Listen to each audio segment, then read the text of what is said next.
दर्शकगण, श्रोतागण, भाइयों और बहनों, आप सभी का चैनल 24 न्यूज प्लस के पुनरुत्थान कार्यक्रम में हार्दिक स्वागत है, अभिनंदन है, सत्कार है। पुनरुत्थान कार्यक्रम में हम प्रतिदिन ऐसे ऐसे विषयों की चर्चा करते हैं जिससे हमारी भावी पीढ़ी को संस्कार मिलता है और हमको भारतीय संस्कृति की जानकारी मिलती है कि हमारी संस्कृति कितनी उच्च है, कितनी महान है और इस संस्कृति ने पूरे विश्व को मानवता का उदाहरण दी है। जो हम भूल गए हैं उसको पुनः याद करने के लिए, उसकी पुनर्स्थापना करने के लिए, उसका पुनरुत्थान करने के लिए कार्यक्रम किया जाता है। तो इसी संदर्भ में आज का हमारा बहुत महत्वपूर्ण खास विषय है कि भावनात्मक स्वास्थ्य क्या है। भाई और बहनों, दर्शकगण, श्रोतागण, आज इस ग्लोबलाइजेशन के युग के अंदर शिक्षा बहुत बढ़ गई है, ज्ञान बहुत बढ़ गया है, ज्ञान असीमित हो गया है। एक इंटरनेट ऐसा माध्यम हो गया है कि जिसको खोलने से पूरे विश्व की सभी विद्याओं का ज्ञान हो गया है। तो केवल ज्ञान होने से, ये मात्र ज्ञान की प्राप्ति होने से हमारी बुद्धि का तो बहुत विकास हुआ है, लेकिन प्रज्ञा का विकास नहीं हुआ है। बुद्धि और प्रज्ञा ये दोनों अलग अलग है, ये इसके बीच में डिमार्केशन लाइन है। जो हमारी बुद्धि है वो बाहर के जगत में कार्य करती है और कोई व्यक्ति सुधरना चाहता है, रूपांतरण होना चाहता है, अच्छा इंसान बनना चाहता है, उसको प्रज्ञा के जगत में जाना पड़ेगा। तो जो बुद्धि के जगत पे कार्य करता है वह विद्वान कहलाता है, लेकिन जो प्रज्ञा के जगत पर कार्य करता है वह पंडित कहलाता है।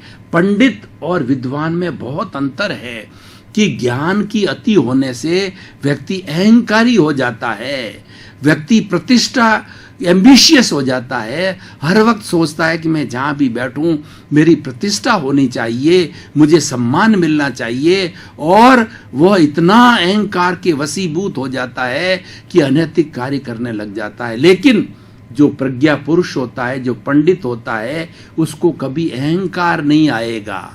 देखिए भाई और बहनों, दोनों एकदम लाइनें पास पास में हैं, लेकिन जो हमारा वर्तमान का जो शिक्षा प्रणाली है, वर्तमान का ज्ञान जो है हमें ज्ञानी बनाती है। तो हम आज ऐसे विषय पर चर्चा करने जा रहे हैं जो कि हमारे प्रज्ञा जगत को विकसित करेगी, प्रज्ञा को जागृत करेगी।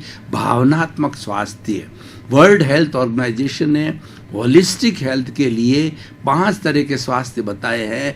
पहला स्वास्थ्य है हमारा फिजिकल हेल्थ, दूसरा हमारा फिजिकल हेल्थ में शारीरिक स्वास्थ्य, दूसरा मेंटल हेल्थ मानसिक स्वास्थ्य, तीसरा हमारा इमोशनल हेल्थ भावनात्मक स्वास्थ्य जिसकी आज हम चर्चा कर रहे हैं, चौथा हमारा आध्यात्मिक स्वास्थ्य स्पिरिचुअल हेल्थ, और पांचवा जो है हमारा सोशल हेल्थ सामाजिक स्वास्थ्य। तो आज हम बात केवल भावनात्मक स्वास्थ्य की बात करेंगे। आज हम देख रहे हैं कि एक पढ़ा लिखा इंसान क्यों सुसाइड कर रहा है। वह तो ज्ञानी है, वो पूरे ज्ञान का गाता है, अच्छा बैरिस्टर है, अच्छा इंजीनियर है, अच्छा डॉक्टर है और खूब पैसे कमाता है, सब ऐशो आराम की सुविधाएं उसके पास है, लेकिन फिर भी वह क्यों सुसाइड कर रहा है। और आज का सुशिक्षित व्यक्ति अपनी बहन का, यानी दूसरी जो अपनी बहन के समान जो है दूसरी लड़की का क्यों रेप कर रहा है। आज अब अपने समान भाइयों का जो है क्यों हिंसा की जा रही है। आज हम आतंकवाद के माध्यम से पूरे गांव को, पूरे शहर को, पूरे देश को क्यों आतंकित कर रहे हैं। और आज स्लॉटर हाउस के अंदर क्यों कत्लेआम किया जा रहा है। आज अखबार को आप उठा करके देखिए, आप टीवी मीडिया को उठा करके देखेंगे तो आपको 75% न्यूज़ ऐसी मिलेगी कि बाप ने बेटी को मार दिया, बेटी ने बहू को मार दिया, सास को मार दिया, और सबने पूरे परिवार ने मिलकर के सुसाइड कर ली। और कंपटीशन का एग्ज़ाम पास होने के बाद भी किसी बच्चे ने सुसाइड कर लिया, या पास नहीं हुआ उसने सुसाइड कर लिया। और न जाने कितनी कितनी तरह की ऐसी अजीबो गरीब बातें आज हमें प्रिंट मीडिया में और टीवी मीडिया में सुनने को मिलती है कि हम सोच भी नहीं सकते कि इंसान इतना विकसित दिमाग वाला है और इस पराकाष्ठा तक गिर सकता है। ये सब क्यों होता है? ये इस विज्ञान के युग के अंदर जब हमारे पास सारी सुविधाएं हैं, सारा ज्ञान हमारे पास उपलब्ध है, लेकिन वो ज्ञान हमारे, ऐसा कहा कई बार, हमारी कहावत है कि गले के नीचे नहीं उतरा। हम बहुत पढ़ते हैं, बहुत सुनते हैं, लेकिन गले तक रहता है। और गले के नीचे उतरने का मतलब है हृदयंगम होना, to learn by the heart, जीवन में उतारना। इसलिए कहा गया है कि if wealth is lost, nothing is lost. If health is lost, something is lost. If character is lost, everything is lost. प्रज्ञा जगत है, भावनात्मक विकास है, कैरेक्टर की बात करता है। भावनात्मक मतलब इमोशनल हेल्थ। इमोशनल हेल्थ क्या होती है कि हमारे इमोशंस क्या होते हैं? क्रोध, अहंकार, माया, लोभ, घृणा, मत्सर, अच्छा, और दूसरा एक दूसरे की निंदा करना, पर निंदा करना, हिंसा करना।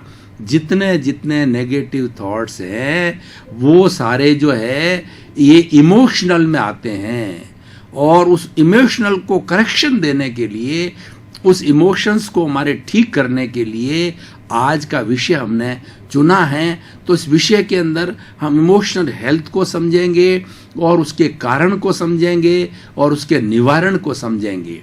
तो हमारी ये क्रोध, मान, माया, लोभ और ये भावना क्यों आती है? इस भावना आने के बहुत से कारण हैं।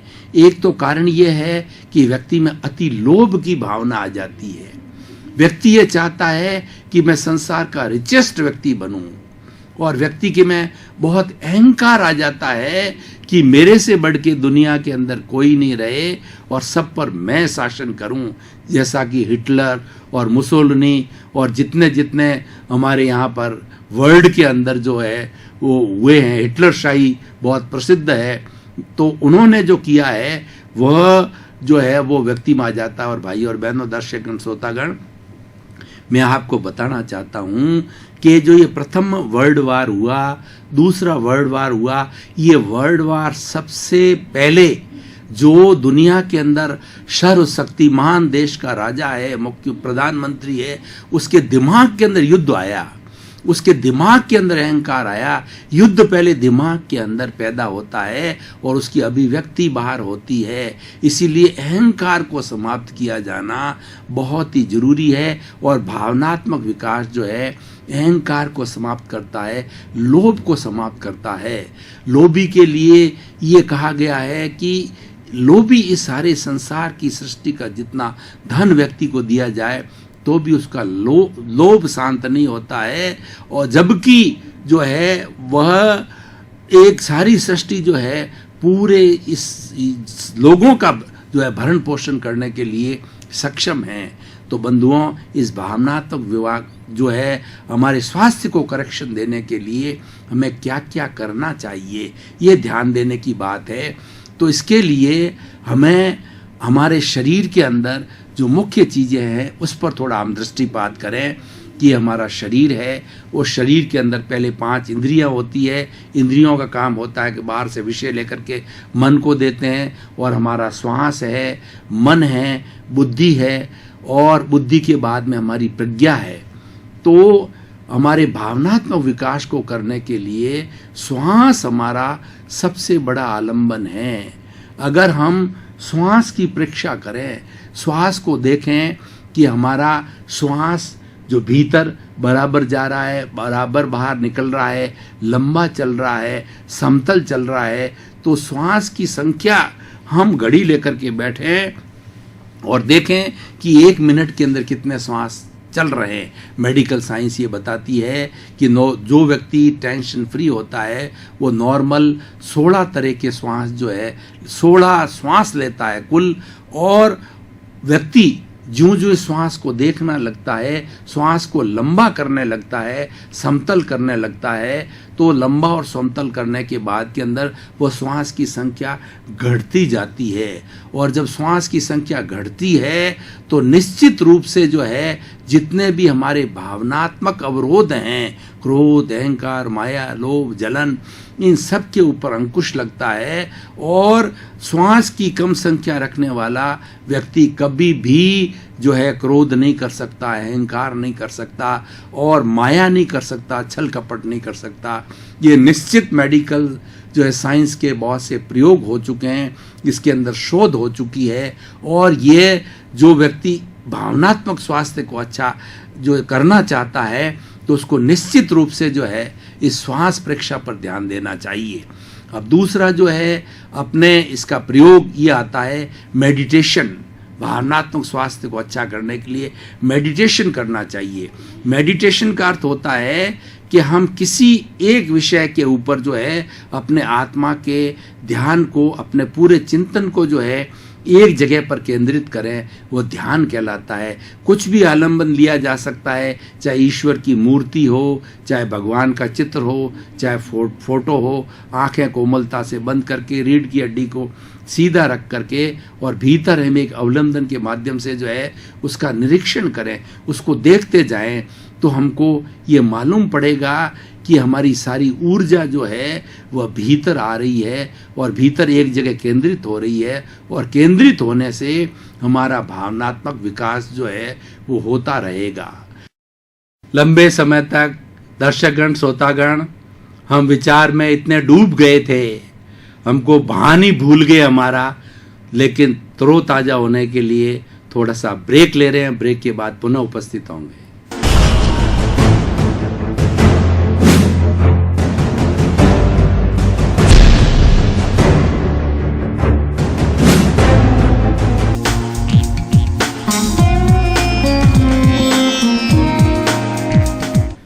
तरोताजा होकर हम पुनः इस ब्रेक के बाद में हमारे निर्धारित विषय पर खूब मंथन करने के लिए हाजिर हुए हैं। कुछ नवनीत निकाल करके अपने जीवन की दिशा को बदलेंगे तो ये हमारा पुनः ये कार्यक्रम प्रारंभ हो रहा है। तो पहले हमने श्वास के ऊपर नियंत्रण किया, दूसरे बात ध्यान को देखा। ध्यान के बहुत से प्रयोग हैं, वो प्रयोग किए जाने चाहिए। एक सबसे बड़ा जो अच्छा प्रयोग है वो कुंडलिनी जागरण का प्रयोग है कि हमारी रीढ़ की हड्डी है, उस रीढ़ की हड्डी के ठीक नीचे जो है वो हमारा एक समुंदर टाइप है, एक पूरा तालाब है, पूरा एक टैंक टाइप है, जहाँ पर हमारी सारी ऊर्जा जो प्राण शक्ति है वो हमारी सारी वहाँ इकट्ठी रहती है। और नॉर्मल व्यक्ति उस प्राण शक्ति को, उस एनर्जी को जो है भोग में, विलास में, इंद्रिय सुख के अंदर, ऐश के अंदर, आराम के अंदर और सैर सपाटे करके ये सारा वेस्ट करता नॉर्मल व्यक्ति। और पशु में तो विवेक होता ही नहीं है, तो पशु तो ये उसको यूं ही वेस्टेज कहना चाहिए, वो वेस्टेज करता है। अगर उस शक्ति को हम वहाँ से उठा करके हमारा सहस्त्र सार है उसके ऊपर स्थानांतरित कर दें तो वो कुंडलिनी जागरण कहलाता है। वो बहुत बड़ा चमत्कार हो जाता है। और ऐसा करने के बाद में तो व्यक्ति को चाहे कैसी भी परिस्थिति पैदा हो जाए, चाहे उसको गाली दे, चाहे उसको धक्का दे, चाहे मुक्का दे, उसका अनादर करे, अपमान करे, इंसल्ट करे, कुछ भी करे, तो उसमें किसी तरह के भाव ऊंचे नीचे नहीं आ सकते हैं। इसका प्रयोग इस तरीके से है, हम श्वास को भरने के साथ साथ के अंदर जिस तरीके से जो हमारा ब्लड प्रेशर नापने का जो मीटर होता है उसको ब्लड प्रेशर मीटर को नापने के लिए जो है हम ब्लेडर को दबाते हैं, तो ब्लेडर को दबाने के साथ साथ के अंदर पारा जो ऊपर की ओर चढ़ता है, उसी तरीके से श्वास के भरने के साथ में हमारी जो गुदा है, जो मल द्वार है, उसको दबा करके वो शक्ति को जो है हमारा स्पाइनल कॉर्ड जो कि रीढ़ की हड्डी के अंदर एक सफ़ेद रंग का धागा होता है, ठीक धागे की तरह होता है स्पाइनल कॉर्ड, उसके अंदर उसको उठा करके और सहस्त्र सात पर छोड़ देते हैं और श्वास के छोड़ने के साथ में पुनः वापस जो है शक्ति केंद्र पर आते हैं। फिर उसको उठाते हैं, उठा करके यहाँ छोड़ देते हैं। जितने ज्ञानी पुरुष होते हैं, जितने ब्रह्मचारी होते हैं, जितने महात्मा लोग होते हैं, वो सिद्धि करना चाहते हैं तो वो कुंडलिनी जागरण कहते हैं, इसको अंतर यात्रा भी कहा किया जाता है।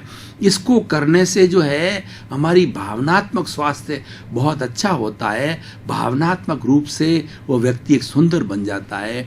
और उसके साथ साथ में ओम की ध्वनि का जो है, ओम की ध्वनि का उच्चारण करें लंबे समय तक श्वास के भरने के साथ में, और श्वास को रोक करके ओम की ध्वनि का उच्चारण करें तो हमारे इस जो दिमाग के सारे न्यूरॉन्स है ना, वो न्यूरॉन्स जो एक एक तरोताजगी के अंदर आ जाता है, और वो ताजगी प्राप्त होकर के न्यूरॉन्स एक्टिवेट हो जाते हैं, और एक्टिवेट होने के कारण में वो हमारे भीतर नेगेटिविटी को कोई स्थान नहीं देते हैं। जहाँ न्यूरॉन्स एक्टिवेट होते हैं, जहाँ हमारी प्रज्ञा सक्रिय हो जाती है। प्रज्ञा जो है हमारी आत्मा की रिप्रेजेंटेटिव है। बुद्धि हमारे शरीर तक कार्य करती है। बुद्धि सद्बुद्धि भी होती है और कुबुद्धि भी होती है। कुबुद्धि तो बिल्कुल इस संसार के अंदर विनाश का काम करती है, और वह कुबुद्धि वाला व्यक्ति तो एक शैतान की तरह होता है, एक जो है राक्षस की तरह होता है। उसकी तो बात ही नहीं की जानी चाहिए। लेकिन फिर भी अगर सद्बुद्धि से भी काम लिया जाए, जरूरी नहीं है कि भावनात्मक रूप से वो व्यक्ति अच्छा हो। आज हमारी शिक्षा की जो प्रणाली है उसके अंदर हम पुस्तकीय ज्ञान तो बहुत दे रहे हैं, लेकिन उसके अंदर जो भावनात्मक ज्ञान नहीं दे रहे हैं, वो एक मिसिंग पार्ट है। तो आज भाई और बहनों, दर्शकगण, श्रोतागण, इस विषय के माध्यम से जो है मैं राजस्थान सरकार से, भारत सरकार से, सभी एनजीओ से, सभी स्कूलों से, कॉलेजों से ये नम्र निवेदन करना चाहता हूँ कि भावनात्मक विकास का अधिक से अधिक जो है विकास किया जाए, और ये प्रारंभ से बच्चों के अंदर होना चाहिए। और हम देखें कि हमारी विद्यालय की जो पढ़ाई है, वह विद्यालय की पढ़ाई संस्कार बीजारोपण की बहुत ही अच्छा स्थान होता है। छोटा बच्चा होता है, वो एक खुली पुस्तक की तरह होता है और खाली स्लेट की तरह होता है। खाली स्लेट पे जैसे जैसे हम संस्कार अच्छे या बुरे लिखेंगे, वैसे वैसे वो बच्चा वैसा बन जाएगा। खुली पुस्तक का पन्ना है, उसके ऊपर जैसा लिखा, हम जिस तरीके से संस्कारों का बीजारोपण छोटे बच्चे में, और छोटे बच्चों में बहुत ग्राह्य शक्ति होती है।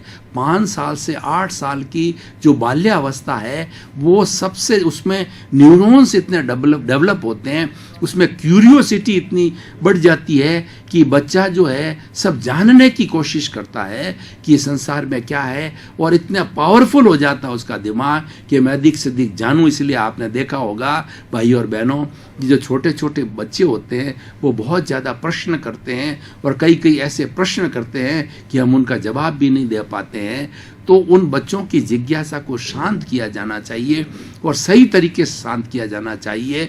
तो हमारी स्कूली एजुकेशन है, उस एजुकेशन के अंदर हमें योग को अवश्य जोड़ना चाहिए। योग है वो हमारा आसन है, प्राणायाम है, यम है, नियम है, ध्यान के प्रयोग है। ऐसे छोटे छोटे प्रयोग 2-2, 5-5, 10-10 मिनट के जैसे बच्चे को योग सिखाया जाए कि जब भी बैठो बिल्कुल सीधे बैठो, एंटीना की तरह सीधा बैठना चाहिए। और मेडिकल साइंस ये कहती है कि जो व्यक्ति हमेशा अपनी रीढ़ की हड्डी को सीधा रखता है, चाहे खड़ा हो तो भी सीधा रखे, बैठा हो तो भी सीधा रखे, सो रहा है तो भी सीधा रखे, तो व्यक्ति वो 100 वर्ष जीता है। क्योंकि हमारी रीढ़ की हड्डी के अंदर स्पाइनल कॉर्ड है, और हमारे शरीर की जितने नर्व्स हैं, वो आपने कभी स्विच बोर्ड देखा होगा तो पूरे घर के और पूरे फैक्ट्री के जो वायर के कनेक्शन अलग अलग जो है, उस अलग अलग जगह के कनेक्शन जो है उस स्विच बोर्ड में आकर के इकट्ठे होते हैं, और उसमें स्विच लगे रहते हैं। ऑन ऑफ करने से वो उस कार्य के अंदर आ जाता है। उसी तरीके शरीर के सारी चीज़ों का कंट्रोल रूम है, वह कंट्रोल बोर्ड है, वो हमारी स्पाइनल कॉर्ड है, हमारी रीढ़ की हड्डी है। इसीलिए वो सीधी रहने से हमारा पूरा नाड़ी तंत्र, हमारा पूरा शरीर जो है वो अच्छी तरह से रहता है। तो ये ज्ञान है भावनात्मक विकास को अच्छा बनाने के लिए। ये सबसे बड़ी रेमेडी है कि हम सीधे चलें, सीधे सोएं, सीधे बैठें, ठीक है ना, शरीर को इधर उधर टेढ़ा नहीं करें और कमर को, रीढ़ की हड्डी को ज़्यादा झुका करके नहीं करें। आजकल जो है भाई और बहनों, दर्शकगण, श्रोतागण, ये फैशन बन गया है कि रात्रि के अंदर सोते समय ज़्यादा से ज़्यादा रिलैक्स होना चाहिए हमारी रीढ़ की हड्डी, या कार्यालय के अंदर बैठते हैं तो बहुत ज़्यादा रीढ़ की हड्डी झुकनी चाहिए। तो ये जितना झुकाव है हमारी रीढ़ की हड्डी के लिए ये अच्छा नहीं है, और ये भावनात्मक हमारा स्वास्थ्य है उसको खराब करता है, क्योंकि भावनात्मक स्वास्थ्य जिसका अच्छा है वही अच्छा इंसान है। हमारे इस पुनरुत्थान कार्यक्रम का और इतनी मेहनत करने का, इतनी बातें बताने का मकसद ये है कि ऐसे कौन से टिप्स हैं, ऐसे कौन से प्रयोग हैं जिसको करने से हम एक व्यक्ति को अच्छा इंसान बना सकें। अगर हमने किसी व्यक्ति को अच्छा इंसान बना दिया, एक इंसान सैकड़ों लोगों को अच्छा इंसान बनाएगा, और इस तरीके से धीरे धीरे हमारी सोसाइटी अच्छी बनेगी। भाई और बहनों, दर्शकगण, श्रोतागण, मैं आपको एक उदाहरण के साथ बताना चाहता हूँ कि एक राजा ने अपनी प्रजा को आदेश दिया कि आज पूनम की रात्रि है, और पूनम की रात्रि के दिन हमारा जो तालाब है एकदम स्वच्छ है, और इस तालाब को जो है हमें दूध से जो है भर देना है। तो उन्होंने अपनी पूरी प्रजा को कहा कि हर प्रजा का हर व्यक्ति इस पूनम की रात के अंदर इस जो तालाब के अंदर 1 लोटा दूध डाले। अब भाइयों और बहनों, दर्शकगण, श्रोतागण, यहाँ आप देखिए जो प्रथम व्यक्ति आया उसके दिमाग के अंदर नेगेटिविटी आई, उसमें नकारात्मक भाव आए, उसमें दोष के भाव आए कि मैं तो एक ही व्यक्ति हूँ, मेरे अकेले को खाली पानी डाल दूँ तो क्या फर्क पड़ेगा, बाकी तो दूध डालने वाले बहुत होंगे। एक के भाव बिगड़े, दूसरे के भाव बिगड़े, और इस तरीके से सबकी नकारात्मक सोच होती गई, और होते होते सूर्योदय के समय राजा ने देखा कि मैंने तो दूध का तालाब भरने के लिए कहा था, ये तो पानी का तालाब भर गया। तो भाई और बहनों, दर्शकगण, श्रोतागण, आज विश्व में यही हो रहा है कि हम सोचते हैं कि हमारे अकेले से जो है गलत सोचने से क्या फर्क पड़ता है। नहीं, हमारे अकेले के सोचने से बहुत बड़ा फर्क पड़ता है। और सारी आज दुनिया के अंदर बताया जाता है, हम जो कुछ बोलते हैं, जो कुछ सोचते हैं, इसी कॉस्मॉस के अंदर होता है। पुराने जगत के अंदर हमारे ऋषि मुनि, हमारे बाप दादे, हमारे पूर्वज लोग जो है अनैतिकता की बात को पाप समझते थे, वो मन में बुरे विचार आने नहीं देते थे, इसीलिए हमारा वायुमंडल भी वो सकारात्मक सोच का होता था। आज क्या है, नकारात्मक सोच के अंदर हर व्यक्ति पड़ गया है। नकारात्मक सोच का मतलब ये हमारा भावनात्मक स्वास्थ्य बिगड़ गया है। इस भावनात्मक स्वास्थ्य के बिगड़ने के कारण आज हमें इस सृष्टि के अंदर बहुत बुराइयां नजर आ रही है। पहले कहाँ बुराइयां थी, पहले सादगी, simple living and high thinking. आदमी इस बात पे जोर देता था कि मेरा जीवन कितना सादा से सादा हो, और जो गुणों को महत्व दिया जाता था। जो गुणी व्यक्ति होता था, जो चरित्रवान होता था, उसको ऊंचा स्थान दिया जाता था। उसको राजा भी गुरु को जो स्थान देते थे, गुरु का स्थान बहुत ऊंचा होता था, पुरोहित का स्थान ऊंचा होता। लेकिन आज हमारे मूल्य बिगड़ गए हैं, हमारे मूल्य बदल गए हैं कि येन केन प्रकार बाई हुक और क्रुक कोई भी व्यक्ति जो है अधिक धन का जो है वो उपार्जन कर लेता है, और किसी न किसी रूप में वो धन का जो दुरुपयोग कहिए, डोनेशन कर कहिए, अनैतिक रूप से कमाया हुआ उसको लगाता है, उसको प्रशय दिया जाता है, उसको सबसे उच्च स्थान दिया गया, यानी हमारी अर्थ की प्रधानता हो गई। दर्शकगण, श्रोतागण, मैं आपको एक उदाहरण के द्वारा बताना चाहता हूँ कि एक जो है वो सेंटर से केवल एक ही सर्कल खींचा जा सकते हैं। अर्थमेटिक का रूल है कि किसी सर्कल को खींचने के लिए केवल एक ही सेंटर होगा। अगर हम दूसरा सर्कल खींचेंगे तो दूसरा सेंटर होगा। तो सबसे पुराने जन्म में, आज से पुराने समय के अंदर, आज से 20, 25, 50 साल के अंदर जो सेंटर के अंदर व्यक्ति था, यानी व्यक्ति का आकर्षण था, व्यक्ति का मूल्य था, और हमारा धन अर्थ था वो परिधि पर था, सरकमफ्रेंस पे था, यानी सेकेंडरी था। हम धन के लिए नहीं थे, धन हमारे लिए था। लेकिन आज जो है इस बुरी नेगेटिव थिंकिंग ने क्या किया है कि मनुष्य को लाकर के पटक दिया परिधि के ऊपर, और परिधि के ऊपर जो धन था उसको सेंटर में लगा दिया। यानी एक पैरामीटर बन गया आज हमारी सोसाइटी का। जो धनी व्यक्ति है, जिसके पास ज़्यादा धन है, वही पूजनीय है, वही वंदनीय है, वही अनुकरणीय है। और हर व्यक्ति ने सोच लिया है कि येन केन प्रकार से धन कमाओ। भाई और बहनों, दर्शकगण, श्रोतागण, धन के माध्यम से हम बंगले खड़े कर सकते हैं, हम सुख सुविधा कर सकते हैं, लेकिन हमारा चरित्र कितना बिगड़ेगा। और सुकून, शांति, आनंद जो हमें चाहिए ना, वो धन कुछ है, लेकिन धन सब कुछ नहीं है। ये हमारी पूर्व की मान्यता थी, लेकिन आजकल मान्यता बदल गई है कि धन ही सब कुछ है। उसको ही भगवान मान लिया है, उसको ईश्वर मान लिया है, उसको साध्य हो गया है। तो ये सब हमारा भावनात्मक स्वास्थ्य बिगड़ गया है। तो हमारा जब तक भीतर के जगत को, हमारी प्रज्ञा को हम ठीक नहीं, हम करेक्शन भीतर में होता है, करेक्शन बाहर नहीं दिया जाता। बाहर तो हमारे भीतर क्या, उसका एक रिफ्लेक्शन है। हम आईने के अंदर देखते हैं तो आईने के अंदर हमारा फोटो जैसा हमारा चेहरा होता है वैसा दिखाई देता है, अच्छा या बुरा होता है। आईना क्या कर सकता है? आईना तो खाली रिफ्लेक्शन देता है। तो आज जो मैं बाहर में क्या हूं, क्या बोल रहा हूं, ये मेरे भीतर का रिफ्लेक्शन है। अगर भीतर में अच्छा हूं तो डेफिनेटली बाहर मेरा व्यवहार अच्छा होगा। इसीलिए भाव शुद्धि पर, हमारा भावनात्मक स्वास्थ्य है वो भाव शुद्धि पर जोर देता है। भाव भीतर है, उन भावों को शुद्ध करो। जिसका भाव शुद्ध है उसका चिंतन शुद्ध है, जिसका चिंतन शुद्ध है उसका व्यवहार शुद्ध है, जिसका व्यवहार शुद्ध है उसका व्यक्तित्व शुद्ध है। हमें करेक्शन देना है, मॉडिफिकेशन देना है, बदलना है, भावनात्मक स्वास्थ्य को अच्छा करना है तो भीतर के जगत के अंदर जाना पड़ेगा। बदलाव भीतर में होता है। जितने जितने बड़े बड़े चोर लुटेरे हुए हैं, तुलसीदास जी जैसे, वाल्मीकि जैसे, वो बदल गए। वो कहाँ बदले? भीतर में हमारा तेजस शरीर है, जिसको ल्यूमिनस बॉडी कहा जाता है, और वहाँ पे इलेक्ट्रिक बॉडी कहा जाता है। उसमें परिवर्तन होता है। परिवर्तन करने वाला है हमारी ल्यूमिनस बॉडी है। उस बॉडी के अंदर जाना पड़ेगा, हमारे अवचेतन मन में जाना पड़ेगा। तो भावनात्मक विकास को अच्छा करने के लिए, भावनात्मक स्वास्थ्य को अच्छा करने के लिए, भावनात्मकता को विकास करने के लिए, सब बुराइयों को मिटाने के लिए, एक अच्छा इंसान बनने के लिए हमें इस जो है भीतर के जगत में जाना पड़ेगा। दर्शकगण, श्रोतागण, आपका बहुत बहुत धन्यवाद, आपको साधुवाद, आपके प्रति कृतज्ञता कि आपको देख करके मैं बहुत प्रसन्न हूँ कि आप प्रतिदिन अपना समय, बहुमूल्य समय निकाल करके इस पुनरुत्थान कार्यक्रम को देख रहे हैं, इसकी प्रतिष्ठा को बढ़ा रहे हैं और आप महसूस कर रहे हैं कि हमारे में परिवर्तन आ रहा है।